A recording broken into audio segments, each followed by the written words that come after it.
Hi, everybody. I'm happy to be here to talk about one of my favorite animals, the Gulf toadfish, shown here.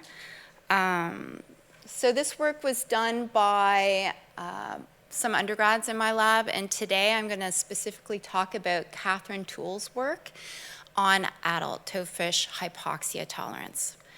So essentially, toadfish, you can see a toadfish in the middle of this slide right here, live in seagrass beds and are found in Biscayne Bay, so locally as well as within the Gulf of Mexico and all along the coast of Florida.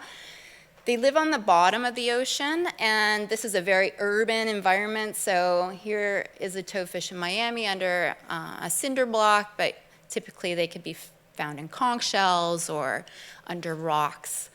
So seagrass environments are actually really challenging environments for fish. So they're shallow, they can get very warm in the summer, they can have salinity changes as well as fluctuations in oxygen levels. And this is because there's a lot of seagrass there, and that's going to drive oxygen levels down at night. These seagrass beds become, they're challenging even when healthy, but when they become unhealthy due to nutrient loading, they become even more extreme and challenging for fish. So you get seagrasses dying off when there's lots of nutrients put into the system, big algal blooms, and this results in bacterial blooms and really, really low oxygen levels. And these extreme environments get even worse when you're talking about the summer. So here is kind of output from the Little River Canal, where we have very high temperatures, shown in the blue line, fluctuating salinity. So you can see salinity is high, it gets very, very low over a very short amount of time, and we can have low oxygen levels all at the same time. And so this is what fish are dealing with in Biscayne Bay.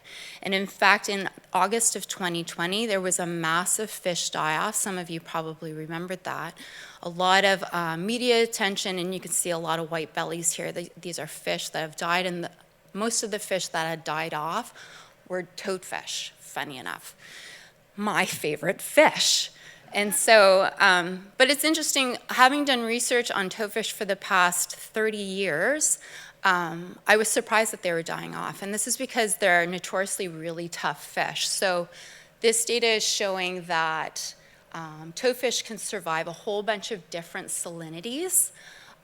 They also have the ability to have a very high tolerance to temperature. And this picture that I started off the talk with is a toadfish sitting on a table, totally fine, would love to bite you, and could survive like this as long as they were kept wet for like 24 hours, no problem.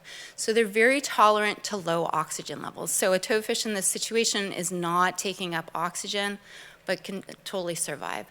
So what we were wondering is the combination of effects having an impact on toadfish hypoxia tolerance. So the objective of this study was to determine whether high temperature and low salinity reduces the hypoxia tolerance of toadfish. And our hypothesis was that toadfish would have a reduced hypoxia tolerance when in warm, brackish water.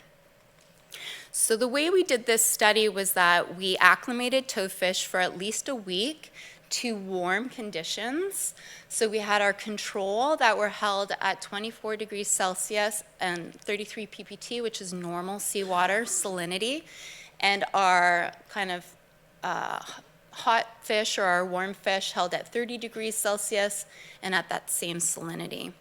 And then after this acclimation period, we transitioned our hot fish to a lower salinity over 12 hours, so from 33 ppt to 5 ppt, and then we held them at that lower salinity for 24 hours. So that kind of regime looks something like this, where we have high temperatures in one group, lower temperatures in the other over a certain amount of time. You can see that the salinity of both groups were basically the same, and then over essentially a 36-hour period, we were dropping the salinity down in our warm fish. So we were trying to mimic what was going on in the environment with respect to the high temperatures, and you can see this very quick decline in salinity, okay? After that acclimation period, what we did was drop oxygen levels down to very, very low levels. So 0.4 kilopascals is about 3% air saturation. So this is levels that toadfish are experiencing in the bay. And then we time how long it takes the fish to lose equilibrium. So what that means, it's not the whole tank turning over, but the fish will flip over. They're essentially passing out. They're not dying, so we can recover them and everything's fine. But this is a true measure of how tolerant a fish is to hypoxia, right? How long can you take it under these conditions?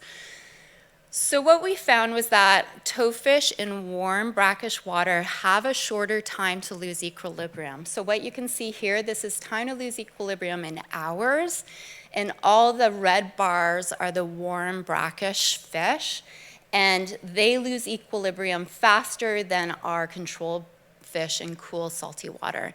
In fact, most of our control fish did not lose equilibrium at all during this experiment, and only one of the warm, brackish fish lost equilibrium. So there's a significant difference between cool, salty fish and warm, brackish fish.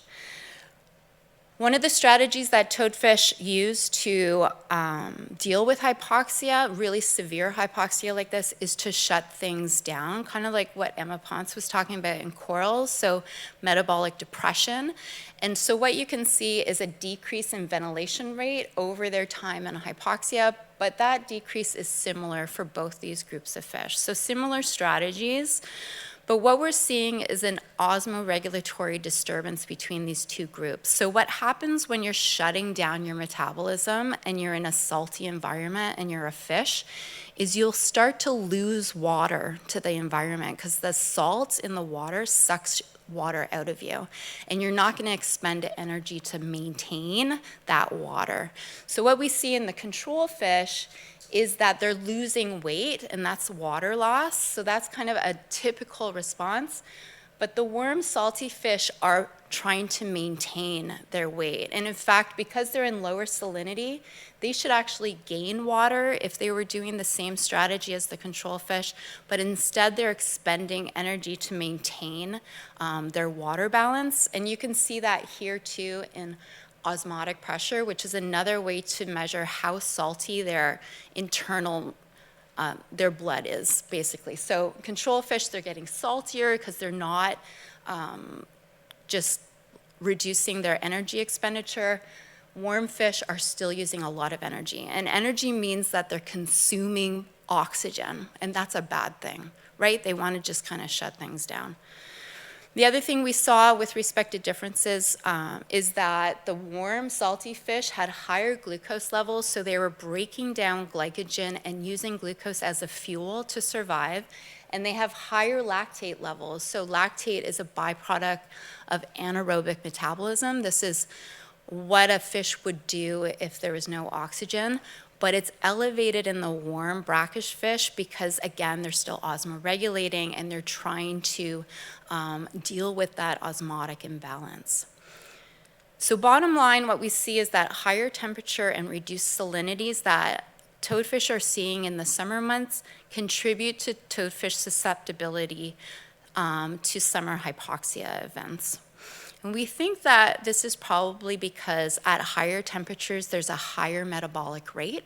And this is a very well-known situation for poikilotherms or for animals that do not regulate their body temperature. So as environmental temperatures go up, metabolic rate goes up. So these warm brackish fish are already dealing with a higher metabolic rate and the need to consume more oxygen. And then we're seeing this additional stress with respect to the being in brackish water, that they're using more energy to try to osmoregulate or maintain their water and salt balance. They're using more fuel, and they're also increasing lactate. So there's more anaerobic metabolism going on in those fish. And all of that together is likely contributing to a reduced hypoxia tolerance. So that's probably why our super tough toadfish, when in the bay in the summer, are dying off. we can't really control the temperature at this point, but one thing that we can start controlling is nutrient loading into the environment, which is causing that really low oxygen levels. So with that, I just want to say thanks, and I'll take any questions.